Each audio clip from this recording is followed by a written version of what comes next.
"You're too slow, old man, get out of the way." The voice, sharp and laced with the cruel arrogance of youth, sliced through the bustling noise of the movie theater lobby. 87-year-old Arthur Jenkins, his hand already reaching for the door to Auditorium 7, stumbled as a sudden, forceful shove sent him lurching sideways. His worn felt hat of comfort against the spring chill tumbled from his head, and the movie ticket, clutched a moment before in his slightly trembling fingers, fluttered to the sticky, popcorn-strewn carpet. For a horrifying second, the world tilted a dizzying kaleidoscope of bright movie posters and indifferent faces.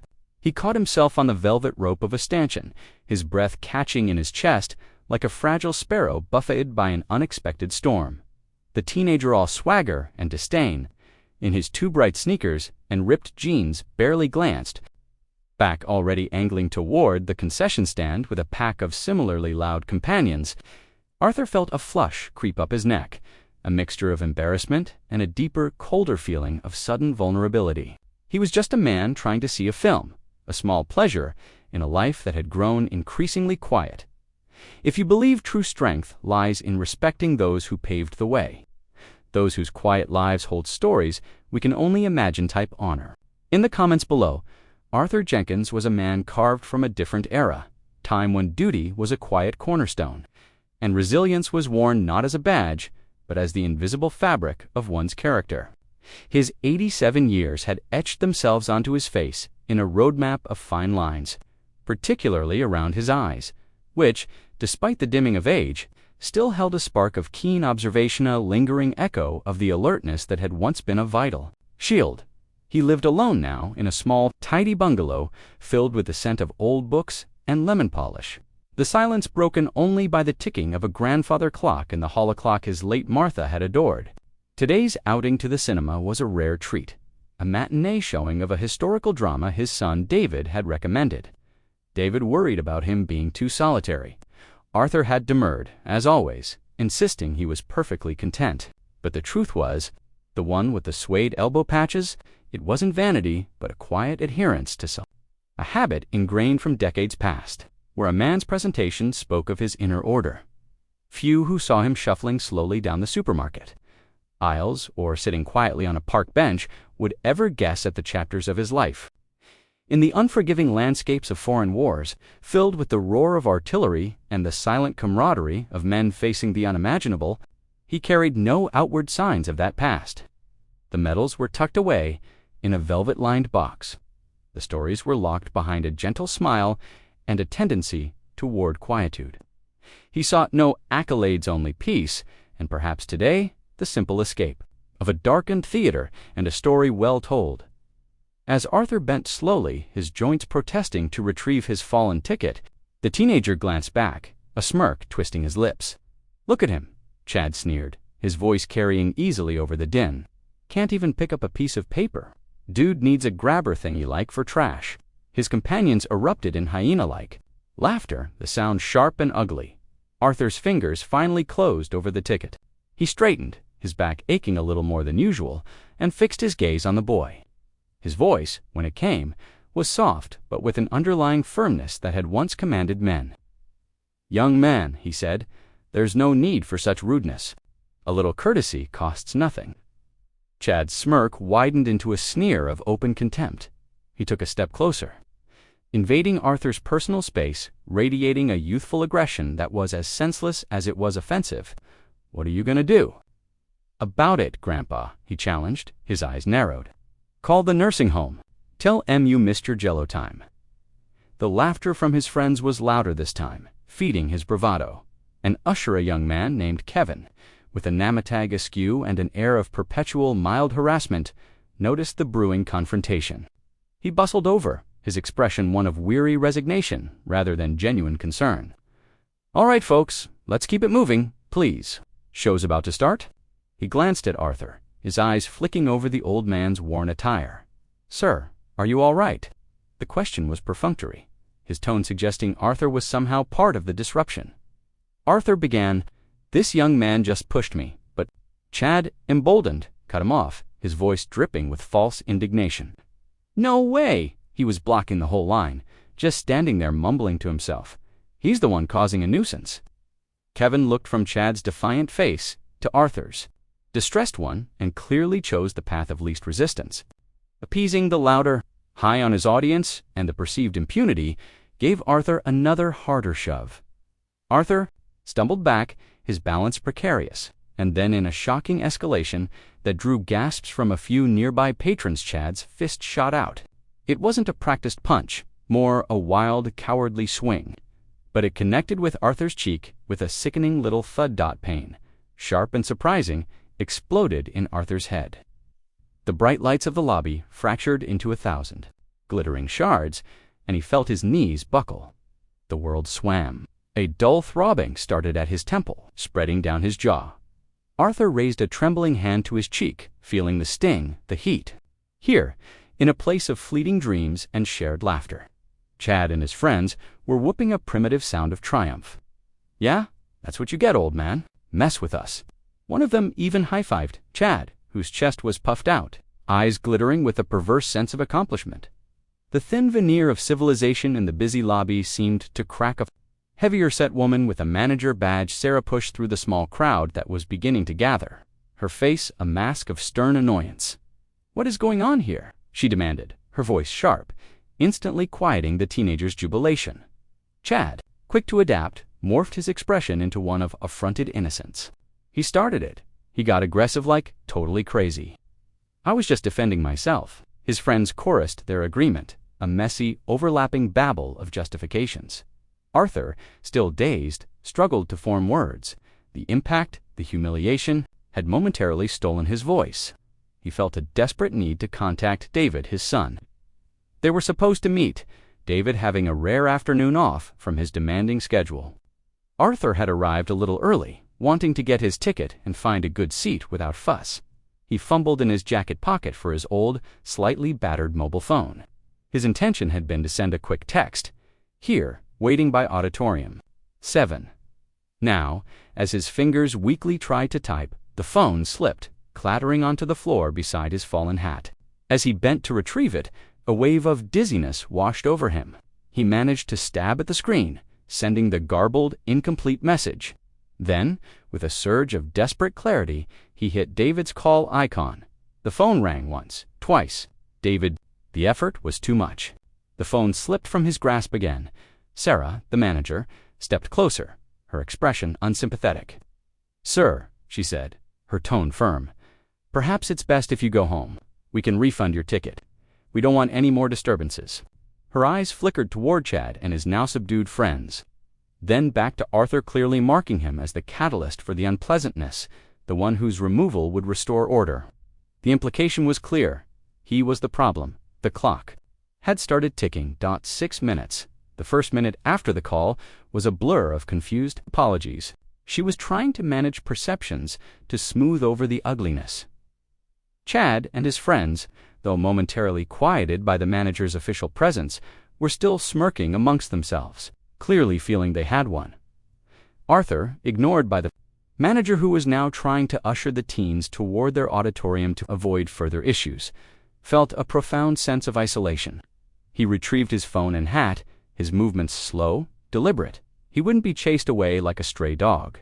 Not after this. He had come to see a film, and by God, he would see it tiff only to prove to himself that a punk kid couldn't rob him of this small piece of normalcy.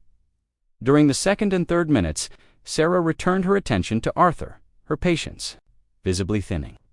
"Sir, please," she urged, her voice tight with forced politeness, "for your own good end, for the comfort of our other guests, it would be best if you left. We can call you a cab." Arthur shook his head, a stubborn set to his jaw, though his voice was still weak. "I am not leaving. I have my ticket." Chad, overhearing this, let out a derisive snort. "He still wants to watch a movie. What's he gonna watch, grumpy old men on ice?" His friends tittered. Arthur sank onto a nearby plush bench, the fight momentarily draining out of him. He closed his eyes, the throbbing in his cheek a dull counterpoint to the sharper ache in his heart. He thought of Martha. With swift precision, he felt a wave of loneliness, acute and piercing.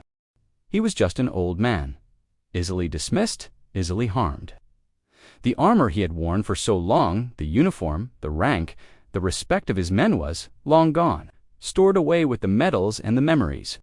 Now, there was only the fragile shell of age. As the fourth minute bled into the fifth, a subtle shift began to occur in the lobby's atmosphere. Two more uniformed security guards materialized, their presence a silent testament to the manager's escalating concern, not for Arthur, it seemed, but for the theater's reputation. They stood near the entrance, their gazes sweeping the area, their presence inadvertently making Chad and his cronies feel even more significant, as if the entire security apparatus was there because of their dramatic encounter. They puffed up, preening under the indirect attention, completely misreading the situation.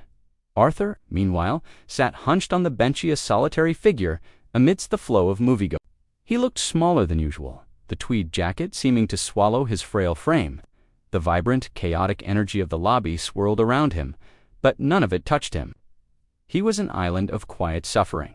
Then a small, unexpected kindness. An older woman, her face etched with concern, detached herself from the stream of people and approached him. She offered a small packet of tissues from her handbag. "Are you all right, dear?" she asked, her voice soft with genuine sympathy. That was a dreadful thing for that boy to do. Arthur looked up, surprised. He managed a faint smile. "Thank you," he murmured, taking a tissue and dabbing gently at his cheek, which was now beginning to swell. Her simple gesture, tiny beacon of compassion in the overwhelming indifference, touched him deeply. It was a reminder that not all humanity had been leached from the world. He wasn't entirely alone, but the weight of the assault, the public humiliation, still pressed down on him. He hoped David had understood his garbled message. He hoped his son was on his way. The theater's digital clock, high above the concessions, ticked over. 5 minutes gone. 1 minute left. The 6th minute arrived not with a chime, but with a palpable change in the air, a sudden focusing of energy. The main entrance doors of the theater swung open, not with a crash, but with a smooth, undeniable authority, as if parting for royalty. For men strode in. An instant hush fell over the lobby. It wasn't just their synchronized movement, their quiet confidence, or the way they scanned the room with an unnervingly calm intensity. It was something more. They were dressed in smart, understated civilian clothes, dark jackets, crisp shirts, but they moved with a coiled energy, an economy of motion that spoke of peak physical conditioning and elite training. There was an aura about the man, almost visible field of competence and danger, held perfectly in check. Leading them was a man in his late 40s, his dark hair cut short, his features sharp and intelligent. Commander David Harris, his eyes the same piercing blue as his father, swept the lobby, missing nothing. They bypassed the gawking onlookers, the flustered manager, the suddenly insignificant security guards. They homed in, laser-like, on the small, slumped figure of Arthur Jenkins on the bench. David's expression, initially one of neutral, professional assessment, tightened instantly. Concern, sharp and immediate, flashed across his face, followed by a flicker of something intensely protective, something fierce. The air crackled. The noisy, chaotic lobby seemed to shrink, all its energy converging on this one unfolding drama. Even Chad and his friends, who had been loudly recounting their victory to anyone who would listen, fell silent, their bravado evaporating like mist in a sudden, harsh wind. They sensed it, toothless shift in power, absolute and terrifying. The hunters had in an instant become the prey. David and his team moved with a silent, coordinated grace that was mesmerizing, deeply unsettling to those who had instigated the conflict. They reached Arthur in seconds. David knelt, his large frame casting a protective shadow over his father. Dad, his voice, usually so commanding, was now gentle, laced with an anxiety that was palpable. "What happened? Are you okay?" He reached out, his hand hovering over Arthur's bruised cheek. Arthur looked up, and the relief that flooded his aged face was profound. It was as if a heavy burden had suddenly been lifted. "David," he whispered, his voice raspy. "That young man," he gestured weakly, toward Chad, who was now staring, mouth agape, at the imposing figures surrounding the old man. Chad's initial thought, a flicker of his earlier arrogance, was that these were perhaps some of Arthur's equally old friends, maybe from a veterans club. He managed a weak, nervous smirk. "Oh, look," he stammered, trying to project a confidence he no longer felt. "Here comes the geriatric squad to the rescue." His friends, however, were not snickering. Their faces were pale, their eyes wide with a dawning apprehension. David stood slowly, his full height seeming to dominate the space, his gaze cold as glacial ice locked onto Chad. The other three men fanned out slightly, not aggressively, but their positioning created an unspoken, unbreakable cordon around Arthur-bot manager Sarah, flustered and sensing she had catastrophically misjudged the situation, hurried over. "Sir, can I help you? There seems to have been a small misunderstanding." David ignored her completely for a crucial moment, his entire focus riveted on the now rambling teenager. "Did you?" David asked, his voice dangerously quiet, each word dropping like a chip of stone. "Touch my father?" Chad's bravado shattered. He was causing trouble," he stammered, his eyes darting nervously between David and his impassive companions. I was defending myself," one of David's men, a man built like a granite monolith, with eyes that had seen too much, took a small step forward. His voice was like roughened steel. "Defended yourself against an 87-year-old man." He reached into his jacket and subtly, almost casually flashed a small, official-looking leather wallet that held a U.S. government IDS. RAH's eyes widened, and a gasp escaped her. The theater security guards instinctively took a step back. The man continued, his gaze unwavering. "Commander Harris, perhaps it's time we clarified for everyone exactly who this gentleman your father is." The title commander hung in the air, electric and charged. David nodded, his eyes never leaving Chad. "This gentleman," he began, his voice now resonating with controlled power, "is Arthur Jenkins. Sergeant Major Arthur Jenkins, United States Army. Retired." A collective intake of breath rippled through the onlookers. He dedicated 30 years of his life to serving this country. He fought at the chosen reservoir, a place that defines courage and sacrifice. He led men through the jungles of Vietnam, outnumbered and outgunned, and brought them back. He wears 3 purple hearts not as decoration, but as testament to the blood he shed for the freedoms you so casually abuse. He holds the Silver Star for gallantry in action and the Distinguished Service Cross for extraordinary heroism. Each word was a hammer blow, stripping away Chad's pathetic defiance. "This man," David declared, his voice ringing with fierce pride and cold fury, "has saved more lives than you've had entitled tantrums, boy. He has faced down enemies who would make you collapse in terror with a single look. And you punched him." Chad's face was now the color of ash. His lips trembled, and his eyes, wide with a mixture of disbelief and dawning horror, were fixed on David. His friends looked like they wanted the ground to swallow them whole. One was visibly shaken. The other was trying to edge away, only to find his path subtly blocked by one of David's silent sentinels, the manager. Sarah was wringing her hands, her professional composure utterly disintegrated. "Commander Sergeant Major Jenkins, I'm so terribly sorry. I had no idea." David finally turned his steely gaze upon her. "You had no idea," he repeated, his voice dangerously soft. "Did you bother to ask? Did you look past his age, past his worn coat, and see the human being standing before you? A man deserving of basic respect, of common decency? Or did you just see an inconvenience, a problem to be quickly swept under the rug to maintain your precious schedule?" Sarah flinched as if struck, her face crumpling. We were wrong, terribly wrong." The older woman who had offered Arthur the tissue stepped forward, her voice clear and strong. "I saw the whole thing. That boy," she pointed a trembling finger at Chad, "attacked him without provocation. He and his friends were mocking him, and then he hit him. It was cowardly and cruel." Other bystanders, emboldened by David's presence and the woman's testimony, began to murmur their agreement, their earlier indifference replaced by outrage and shame. David's men remained still, their very presence an overwhelming indictment. They didn't need to speak. Their silent, unwavering support for their commander and his father was more powerful than any threat. David turned back to Chad, whose bravado had completely imploded, replaced by a sniveling fear. "True strength," David said, his voice a low, intense rumble, "isn't measured by who you can push around or how loud you can shout. It's measured by your character, by who you stand up for, by who you can lift up. True courage isn't found in attacking the vulnerable or the elderly. It's found in defending them, in showing compassion." He paused, letting his words sink in. "My father taught me that not with lectures, but by the way he lived his life, by the sacrifices he made without fanfare. What lessons have you learned today, young man? Because I assure you, this lesson is just beginning." As if on cue, two uniformed police officers alerted by a swift, discreet call from one of David's team members' moments. After they'd arrived, walked into the lobby, they took in the scene, the imposing group of men, the ashen-faced teenagers, the distressed manager, and Arthur now being gently supported by his son. David addressed the officers calmly, concisely. Explaining the assault on his father, Chad started to blubber, tears of self-pity streaming down his face. "I'm sorry, I didn't know. I'm just a Kadai, made a mistake." David looked down at him, his expression unyielding.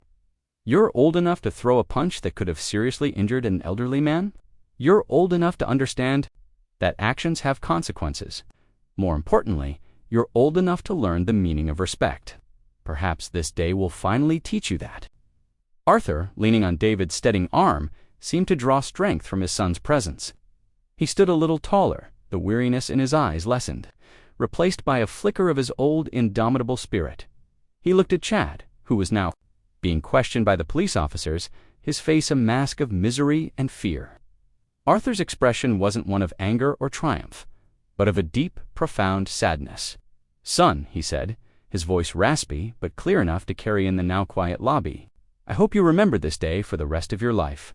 Not for the foolish, cruel thing you did to an old man, but for the chance you have, starting now, to choose to do differently tomorrow, to choose kindness, to choose respect."